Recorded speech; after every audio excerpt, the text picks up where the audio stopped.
Welcome to the Off Grid Podcast, powered by Retreat Caravans. Join us as we dive into the incredible stories of caravanners who've embraced the open road and the off-grid lifestyle.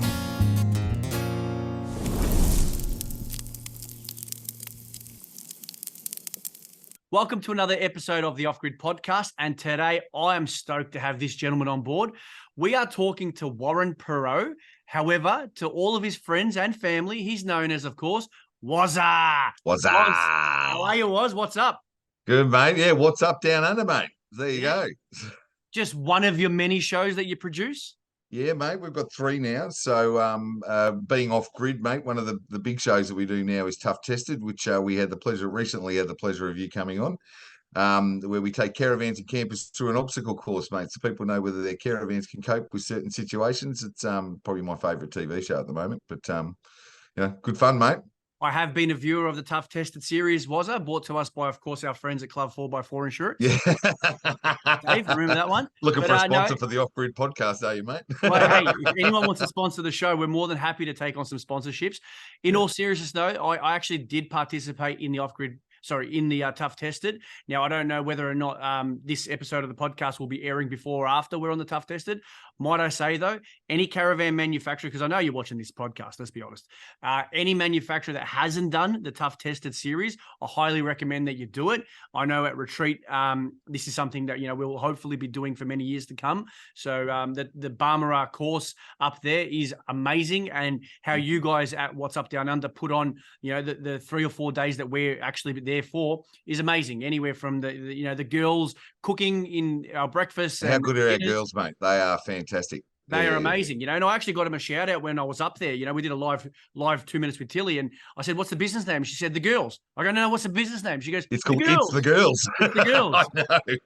Nah. So, mate, I think speaking about that with those manufacturers, a lot of the manufacturers actually send people because they're sending people who maybe haven't had that off-road experience, like a salesperson, or they've got they want to do a bit of R&D on their own van, because there's plenty of chance for them to actually drive their van around the track themselves and just get a feel for what's working and what isn't, and make amendments to their product and improve it, which I think is important. 100%, mate. And like me taking it through, obviously I've towed a few caravans in my time, but nothing on the those sort of tracks. And it won't be a spoiler alert, just in case we get you on before Tough Tested. But it was pretty fun. Let's just say that. You're just gonna have to watch and find out more.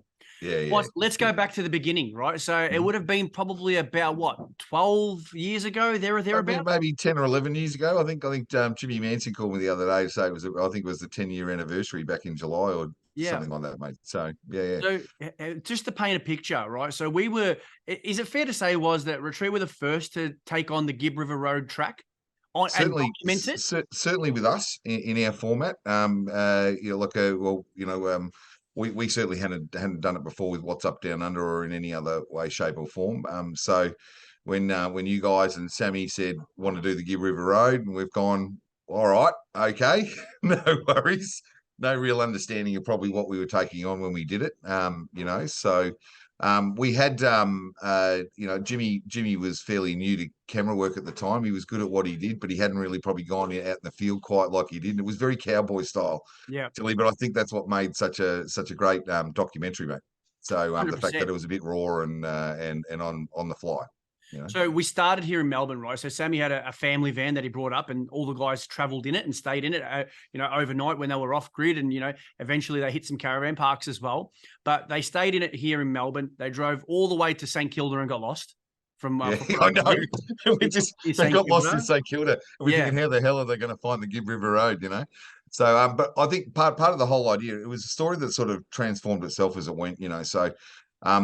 We decided what we wanted to do was see the caravan leave Melbourne, or an iconic part of Melbourne, i.e. St Kilda with Luna Park there, so people could easily identify where we were and see the sunrise coming up on the eastern side of the country, so that by the time we got to the other side of the country over in Broome, that we could actually see the sun setting. It was like that sort of framed the storyline, if you like. Again, a lot of it done on the fly there, Tilly, and then Jimmy jumped in the car with Sammy, and they literally drove up through the guts. I'm unfortunate that I missed that part of the trip, because they did some of the most iconic things on the way up with Cooper Pedy and Daily Waters Pub and all of those kinds of things. But I flew into Darwin, hired a Mitsubishi Pajero off some unnamed company that said I wasn't meant to take the thing off road. Yep. And um, and I met the guys in Catherine, and then from there we were out, we were off and running. So what kind of places did you get to, was it? Because obviously being the Off-Grid podcast, and I'm sure you guys would have been off-grid, but if you as a, I guess, a traveler, right? Where did you enjoy most? Mate, when I met the boys in Catherine, we went through into Kununurra. We spent a couple of days there. We ended up going to Home Valley Station, which was this oasis, just it's only about maybe 40k into the start of the Gibb River Road. The boys got to do some heli fishing and stuff like that there, and we started to feel like we were a bit more remote. When it started to really get remote, though, was as we went further along, and we went to places like Ellenbray, up to Drysdale River Station. But my favourite part was actually at McGowan's Beach, one of the most northern parts of WA.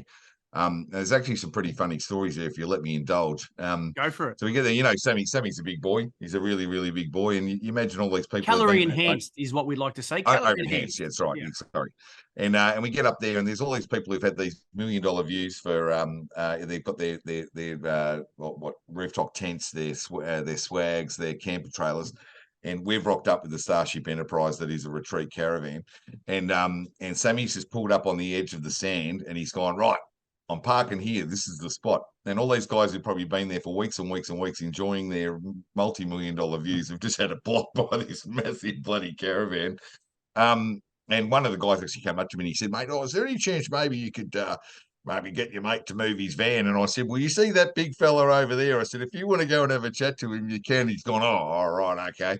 And he's backed off and just left it alone. And then so a little bit later on, as the night's coming down, we've done a bit of shooting, and Sammy's gone and got the generator out, plonked it right in front of these guys, powered up the TV, gets the Wagyu out, starts cooking it on the barbecue. Someone's come up to me, mate, any chance you could get your mate to maybe move his generator a bit? And I said, well, you see that big fella over there? If you want to go and have a chat, you can. But what was really funny about it was that because they had been so remote and they'd had nothing for such a long time. That all of a sudden we've got the footy playing because Sammy's got the satellite on the top, and we've got this live game of football that these guys haven't seen forever. And all of a sudden, all these guys who'd been maybe a little bit upset with us earlier on in the day came out of the woodwork, come out of the dark with these bucket of crabs and go, oh, g'day, fellas. Oh, we caught a few crabs today. We thought you might like some. Oh, you've got the footy on, have you? Mate, we were getting free oysters, free crabs. I think by the end of it, we had about 20, 30 people standing around this our caravan as we watched the footy, and it was just the most amazing night under the stars. Yeah, that's nice. So now on McGowan's Beach, how many caravans were on there? Mate, we were the only ones. Everyone else was a camper trailer or a rooftop tent or a swag or whatever it was. So we were quite, I think that a lot of them were just gases, like, how did they get a caravan down that track, So, because a pretty tight track going into McGowan's Beach, it's quite rough. The corrugations are really hard. It's really quite tight. They've got the foliage of the trees coming right over the van. I think we probably snapped off a few branches on the way through. But everyone needs a bit of character, right? The caravan needed a bit of character. Yeah, that's nothing, mate. To be honest with you, I think that they came through pretty unscathed. We managed to get 2 caravans through. We'd started the journey with 4. Some of the guys were a bit nervous, So I think we left one of them at Drysdale River Station, left one of the 4th one back at Kununurra. So they were just a bit worried about how they were going to go on the road. So that was quite remarkable. Actually, one of the funny things that happened as we were as we were getting into the Gibb River Road.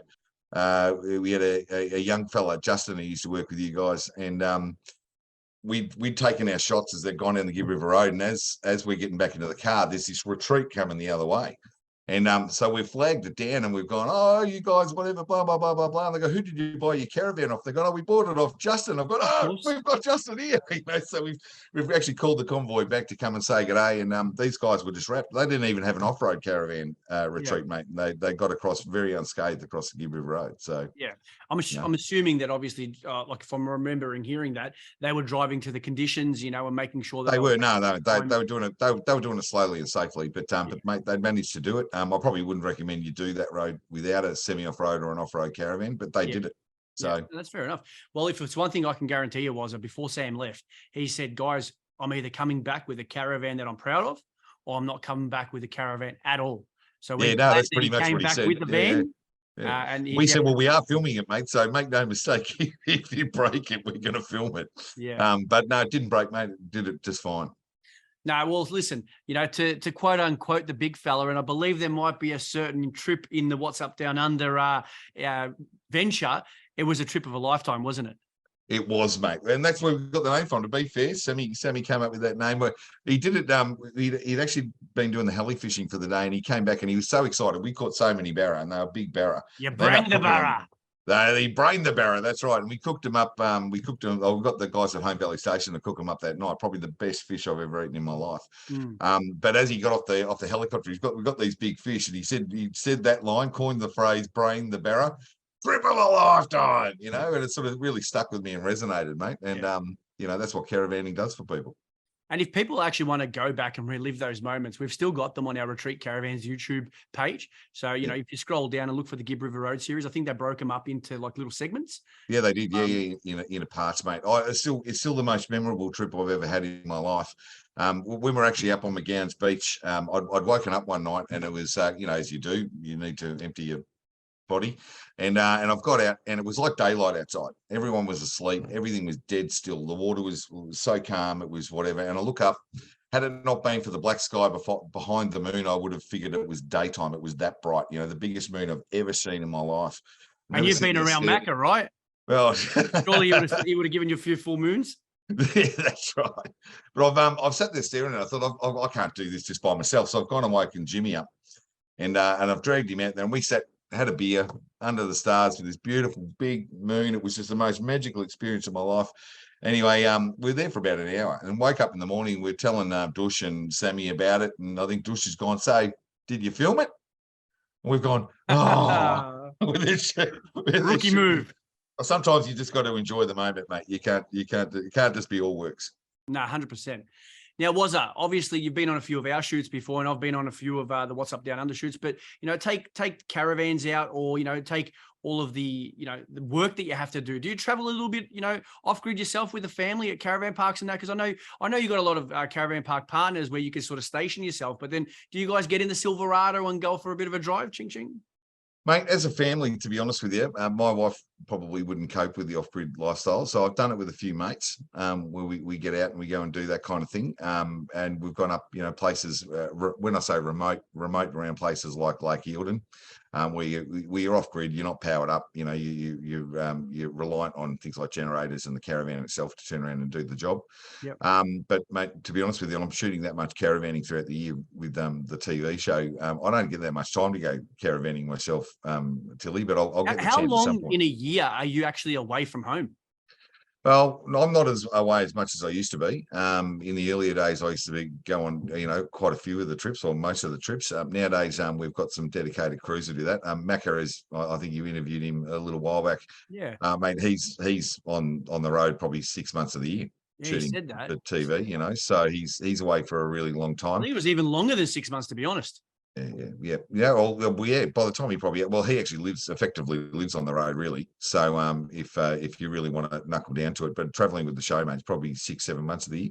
Yeah. By the time you add up all the days and stuff and the things that he puts together. So, but he travels all the time.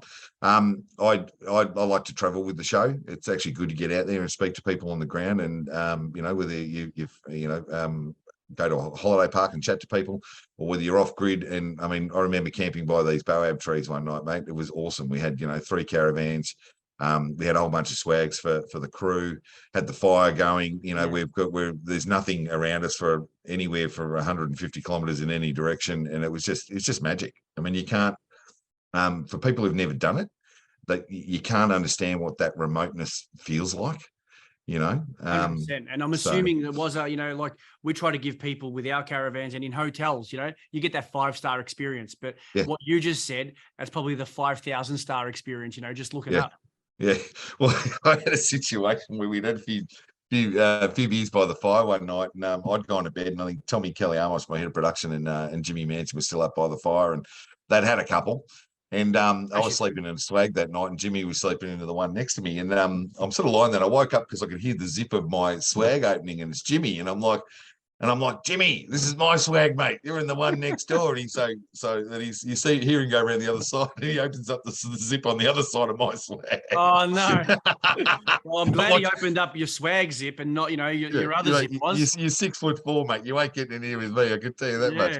But I actually woke up the next day, and I had you talk about being out there with nature. I had a spider probably the size of my fist that had somehow got into my swag.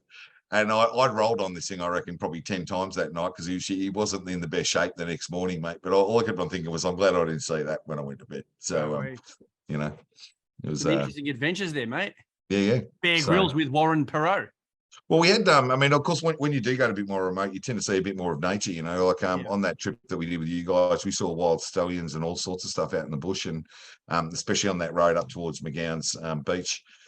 We saw plenty of that, and there was one night I think we had a snake, running through camp, and so Jimmy and I, like kids in a candy store, I'm like, get the camera. He's like, hold the light. We're this far away from this thing's head, and I think in the background you can hear someone saying, I think I said something along the lines, do you think this one's poisonous? Someone said, if that bites you, it'll kill you. And we're this far away from its head. Just kids in a candy store wanting to get the shot, So it was cool, very cool. So, and what's planned for the rest of the year or even, into next year? Like what's up down under? Have they got something else coming out that, like we haven't heard of? Well, mate, the whole reason why we created What's Up Down Under in the first place was because I'd grown up with the likes of the Leyland brothers and Malcolm Douglas and LB Mangles, but they were guys who they'd all go caravanning in some way, shape or form, usually with a camper trailer rather than a caravan. But it was always with an old troopy in the outback, catching snakes and wrestling crocodiles and checking out the Aboriginal culture and flora and fauna. But as you know, we know that people don't just do that. Some people just go down to the Rosebud foreshore. That's their thing. Some people want to, travel all year round. Some people travel for a month here and there. They do different things. They've got different things on their bucket list. Things like the Gibb River Road. It's a bucket list trip. Yeah. Most people will do it in a caravan at least once in their lifetime, and they should. It's one of those epic journeys. So every year when we do the show, we try and diversify what we do. We always try and have a variety of holiday styles that people can have in that caravanning environment. We just finished we finally went back, mate, after 10 years to the Gibb River Road. And we just had some guys, Macca just took some of the troops across to Broome. He's making his way back down now. Next year, the other thing we like to do, and it's actually becoming a burgeoning thing in our society where people actually like to go to these, things like the Gympie Music Muster and the Denny Ute Muster, places where they can actually take their caravans and campers and stuff like that and actually camp out at these events and enjoy that. So I'm pretty sure we're going to Tamworth next year, which will be do the road at Tamworth. We'll probably go out through outback New South Wales and do a bit of off-gridding on the way through. Is kind of the plan for that. We've got, mate, and a range of trips. We've got some coastal trips. We've talked about going maybe up as far as maybe Port Douglas, but starting off in a place like Longreach, just on the fringe of the Queensland outback, which will be really cool. So, mate, we've got big things planned. We've got another big tough tested. We're adding a new element next year. We're going to change up how you guys do the sand dunes, and we're going to have a really big long mosh pit. So lots of slippy, slidey all the way through. Sensational. So it's going to be something a bit different. You heard it here first, folks. There you go. Another exclusive for the Off Grid podcast. That's exactly right, mate. So beautiful. Yeah. Well, obviously, I know you guys have been around Australia a fair bit. Like, if you had to document how many times you've been around Australia, because you might go from Melbourne to Sydney or Melbourne to Perth. If you had to say, I've been around Australia this much, how many times do you reckon you've actually landed a full lap if you were to, if you were virtually doing that? The amount of travel that I've done, I probably would have gone around a couple of times. Yeah. Macca would have gone around maybe 150 times. Yeah. So, it's mate, it's a big country, and we keep finding new things. Like there's some places we revisit, and a lot of people say, "Oh, once you've done it," but you haven't, because you go back to a place and you do it different. Yeah. There's something maybe you didn't see last time, you see this time. And sometimes until you're on the ground, you don't realise maybe some of the things that are there, or some of the unique personalities on the ground, until you actually go to a place. So you go, next time we go back there, we're going to go back and see that person. Put it on like the guy who's the barfly at the local pub and always scabs the ride off the people who drink there to take him home. He goes, I'm only 2 minutes up the road. And to be fair, we picked him up and it did take about 20 minutes. Wow. But he's at the front of the pub every day at the same time, about 1 o'clock in the afternoon, he gets his whip out for no reason. It's just what he does. He's just a unique character. And we love meeting those guys on the road. And it's always good to go back and try and do something with them if we didn't catch them on the first run. No, mate. Well, listen, obviously, like you said, I've stayed in Victoria and, I've traveled a little bit in Australia, but, going on your most recent shoot when we went to the oldest pub in Australia, I forget the guy's name now who gave us the historical. That was the historic Overland pub. Yeah, that was Brad and the guys out there. Yeah. That was amazing. What an amazing place. And I mean, and I think that's actually starting to start up a bit now where people can actually go and stay at pubs. Like he's got a room for, I think, about 20 caravans out the back. You don't want to go there when there's a flood coming through though, because your caravan will be underwater. Yeah. As is the pub sometimes. He was lucky to escape the last one.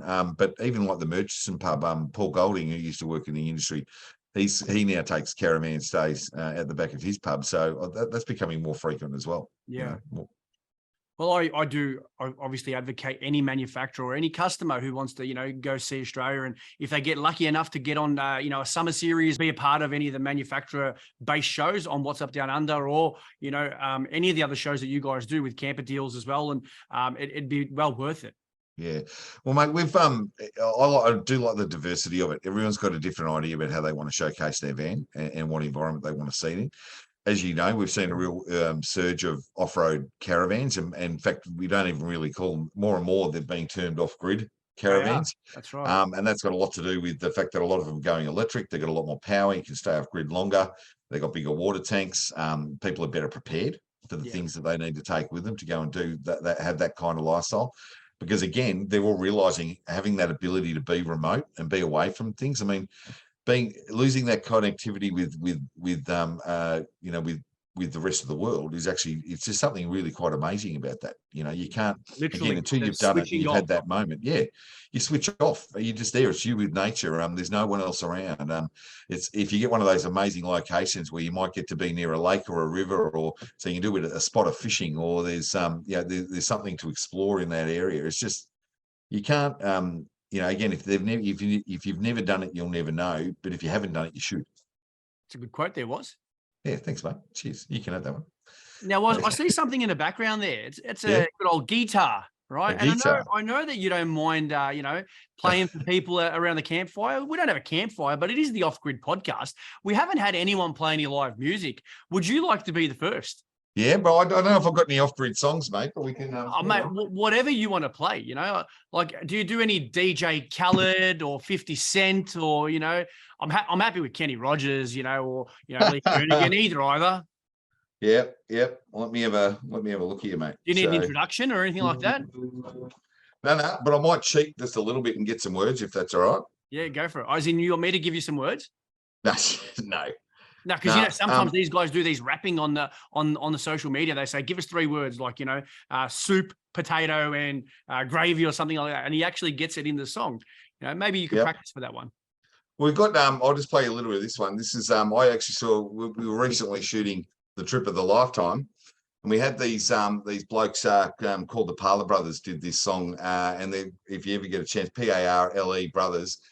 They're these 2 big boys with beards, and the harmonies that come out of these kids is just insane. Yeah. And I had the luxury at the end of that shoot to actually stand around with those 2 blokes, a guy called Paul Costa, who's he's been nominated for 5 golden guitars or whatever, Ronnie the Fireman, all these great musicians, and got to stand around at the end of this gig and just stand in a circle, one guy on guitar, and we sang this song and put the harmonies out. And I don't sing anywhere near as good as these blokes, but it's one that the folks might know at home, mate. So all right, well, hang on before you start.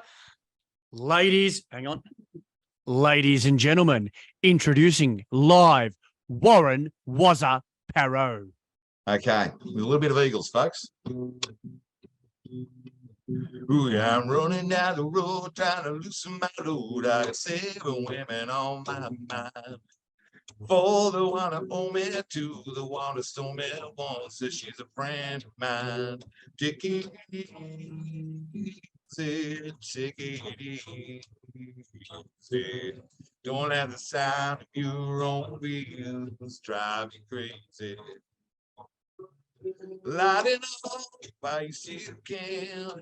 Don't even try to understand. Just find a place to make your stand. Take it easy. Touchdown! Yes. Sorry, Mark Holden, but I had to do it. Yeah, mate. Bit of Mark Holden. Thanks, mate. Do I get to go to Sydney? You are going to Sydney, mate. You've got a ticket. Thanks, mate. That's awesome. In all honesty, I do appreciate you taking out the time from your busy lifestyle and busy day. I'm sure you've got plenty of work to do. Really do appreciate it. No worries, mate. Thanks for having me on. And I think it's great what you're doing here. And it gives people some insight into, I've watched a whole bunch of the podcasts now. It just gives people a great insight into how people travel. Great tips and hints that have been coming through. And obviously a few characters like Macca. I don't know if we learned too much off that interview, but we got a few laughs out of it, mate. I still remember his view on politics, yeah? If the politicians fly with their right wing, they're going to do circles. If they fly with their left wing, they're going to do circles. That's exactly right. Mate, if anyone wants to find out more about what What's Up Down Under does, do you guys have a central website that they can go to, or central social media page? Mate, you can listen if it's What's Up Down Under, you just go to whatsupdownunder.com.au. Obviously the same for Facebook and Instagram in particular. We've also got toughtested.com.au and camperdeals.com.au for anyone looking for those products and accessories that you need for your caravanning lifestyle. It's actually a great little program and a great little website that can help you find some of those things. Beautiful, mate. Well, we'll make sure we tag all of them in there. I've been to all of them. I loved them. So hopefully if our viewers watch them as well, they'll love them as much as we do. I can't wait to see you off grid. No worries, mate. One last thing for you, Tilly. If everyone wants to keep their eye out, Retreat will be on the front cover of What's Up Down Under e-magazine shortly. Stay tuned. Another exclusive. Oh, I know, mate. Another exclusive. There you go. We're the home of exclusives here on the Good on you, Tilly. Thank you very much. Go, Carlton. I mean, go St Kilda. Go St Kilda. Go the Blues and the Saints. It's been a long time for both of us. Good on you. All right, Waz. See you, buddy. Thanks, mate. Thank you for joining us on this episode of the Off Grid Podcast. If you're passionate about off-grid adventures and have a unique story, we'd love to have you on as a guest. Connect with us to share your experiences and inspire others with your off-grid journey. Remember, life is an adventure meant to be lived off the grid. Don't forget to subscribe for more inspiring stories, helpful tips, and exciting adventures. This is the Off Grid Podcast, powered by Retreat Caravans.